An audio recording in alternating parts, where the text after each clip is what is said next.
여호와께서 모세에게 일러 이르시되 이스라엘 자손 중에서 사람이나 짐승을 막론하고 태에서 처음 난 모든 것은 다 거룩히 구별하여 내게 돌리라. 이는 내 것이니라. 모세가 백성에게 이르되 너희는 애굽 곧 종되었던 집에서 나온 그날을 기념하여 유교병을 먹지 말라. 여호와께서 그 손의 권능으로 너희를 그곳에서 인도해 내셨음이니라. 아비벌 이날에 너희가 나왔으니 여호와께서 너를 인도하여 가나안 사람과 헷 사람과 아모리 사람과 히윗 사람과 여부스 사람의 땅 곧 내게 주시려고 내 조상들에게 맹세하신 바 젖과 꿀이 흐르는 땅에 이르게 하시거든. 너는 이달에 이 예식을 지켜 이래 동안 무교병을 먹고 일곱째 날에는 여호와께 절기를 지키라. 이래 동안에는 무교병을 먹고 유교병을 내게 보이지 아니하게 하며 내 땅에서 누룩을 내게 보이지 아니하게 하라. 너는 그날에 내 아들에게 보여 이르기를 이 예식은 내가 애굽에서 나올 때에 여호와께서 나를 위하여 행하신 일로 말미암음이라 하고 이것으로 내 손의 기호와 내 미간의 표를 삼고 여호와의 율법이 내 입에 있게 하라.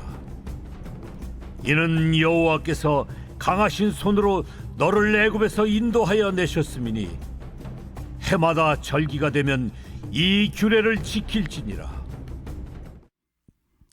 할렐루야. 사랑하는 신원의 성도 여러분, 행복한 아침 묵상 시간입니다.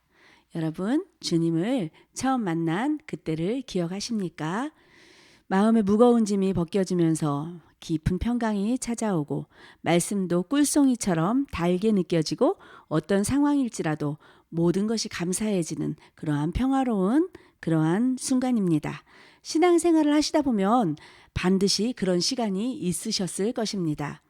오늘 말씀을 통하여서 하나님께서 종되었던 애굽 땅에서 자유의 땅으로 인도하여 내시는 그 감격의 순간을 다시금 되새겨 보시는 저와 여러분 되시길 소망합니다. 애굽 땅의 모든 처음 난 것들, 왕위 자리에 있던 바로의 장자와 옥에 갇힌 사람의 장자까지 가축의 처음 난 것이 다 죽어나가는 생명의 저주에 이제 그만 제발 나가달라고 이스라엘 백성을 내보내는 사건이 12장까지의 출애굽 사건입니다.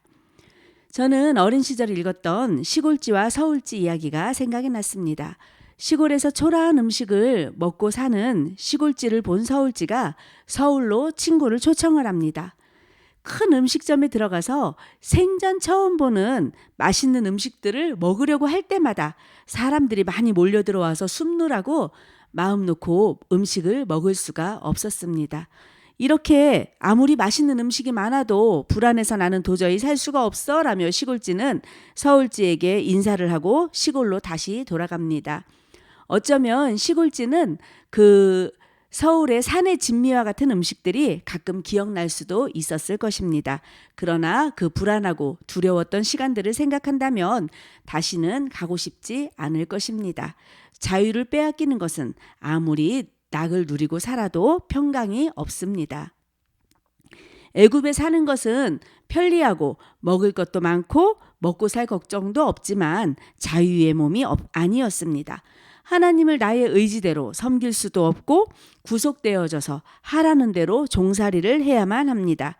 애굽을 나와서 광야로 나왔더니 아무것도 없고 새롭게 개척을 해나가야 하지만 하나님과 동행할 수 있는 자유가 있었습니다. 출애굽을 하게 되면서 모세를 통하여서 하나님께서 당부하셨습니다. 첫째로는 사람이든 짐승이든 태에서 처음 난 것을 구별하여 하나님께 드려야 합니다. 본문 2절을 보시면 이스라엘 자손 중에서 사람이나 짐승을 막론하고 태에서 처음 난 모든 것은 다 거룩히 구별하여 내게 돌리라. 이는 내 것이니라 하시니라. 마지막 재앙을 통해서 바로에게 속한 모든 것의 초태생을 죽이셨으나 이스라엘의 초태생은 권능의 손으로 지켜주신 것을 잊지 말아야 합니다. 죽을 수밖에 없었던 삶을 건져주셔서 생명을 받았으니 내 삶을 하나님께 드려져야 합니다. 이것은 우리의 잘남이나 능력이나 그러한 믿음으로가 아니고 전적으로 하나님의 은혜입니다. 처음 난 것은 하나님의 것으로 구별되어져야 하고 하나님의 것이라는 것을 인정해야 합니다. 지금의 현실에서 믿음 생활을 하는 것도 구별된 삶입니다. 세상의 풍조에 휩쓸려서 가는 것이 아니고 세상과 구별되어져서 하나님께 시간을 드리고 마음을 드리고 물질을 드립니다. 하나님을 믿는다고 하면서 때로는 애굽에서 건져주신 은혜를 잃어버릴 때가 많습니다. 처음 주님께 받은 은혜를 잊지 말고 주님께 영광 돌리는 삶 되시기를 축복합니다.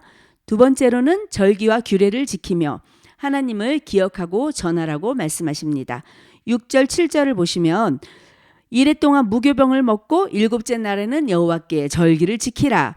이레 동안에는 무교병을 먹고 유교병을 내게 보이지 아니하게 하며 내 땅에서 누룩을 내게 보이지 아니하게 하라. 무교병이란 누룩을 넣지 않은 발효가 안 된 빵을 말합니다. 출애굽할 때 급하게 발효되지 않은 반죽으로 만든 빵을 먹게 하셨습니다. 맛있고 부드러운 빵을 만들기 위해서는 효모가 없이는 불가능합니다. 무교병은 꺼끌꺼끌하고 거친 빵이라서 먹기가 쉽지 않았습니다. 그런 무교병을 7일 동안 계속 먹으면서 이적을 위하여 나를 위하여 행하신 일, 즉 구원해 주신 하나님을 잊지 말고 기억하며 자녀들에게 가르쳐야 합니다. 고난 중에 있을 때 하나님을 의지하는 것은 당연합니다. 그러나 평강 중에 있을 때 은혜를 잃어버리지 않고 하나님만 의지한다는 것은 쉽지 않은 일입니다. 평안할 적에 만족하지 말고 구원해 주신 하나님을 철저하게 기억하라는 것입니다. 이스라엘은 애굽의 종살이에서 출애굽하던 그날 밤에 자유를 얻었습니다. 자유를 얻는 기쁨을 누려본 사람이라면 누구라도 기쁨으로 맛없는 무교병을 7일 아니라 1년이라도 먹을 수가 있습니다. 생명과 자유를 얻은 기쁨은 세상의 어느 것보다도 가치 있는 일입니다. 우리 그리스도인들은 예수님의 보혈로 구원을 받았습니다. 새로운 생명을 얻은 것입니다. 이 세상이 아무리 힘들고 어렵고 슬프다고 하여도 죽음보다 더 두려운 것은 없습니다. 예수 그리스도께서 사망과 어둠의 권세를 물리치고 부활하신 것처럼 우리는 부활의 소망이 있는 사람입니다. 하나님께서 준수하라고 명하신 절기와 규례를 손의 기호와 미간의 표와 말씀을 두고 출애굽을 기념했던 이스라엘 백성처럼 우리 성도로서의 삶은 주님의 떡과 잔을 받아 먹고 마시며 십자가 구원을 날마다 기념해야 합니다. 늘 예배를 감사함으로 드리고 하나님을 찬양하고 말씀과 기도가 삶 가운데 끊이지 않으며 받은 은혜를 주변에 흘려보내는 생명력 있는 삶이 되시기를 축복합니다. 기도하시겠습니다. 오늘도 우리를 사망과 흑암의 권세에서 구원하여 주시고 살려주시고 생명 주신 하나님 참으로 감사와 영광을 올려드립니다. 하루하루 살아가면서 날마다 규례와 절기를 지키며 하나님의 말씀을 묵상하며 구원하여 주신 그 기쁨을, 그 감격을, 그 감사함을 잃지 않는 귀하고 복된 신원의 성도들이 되어줄 수 있도록 주님 이 시간 축복하여 주시옵소서. 예수님 이름으로 감사하며 기도드렸습니다. 아멘.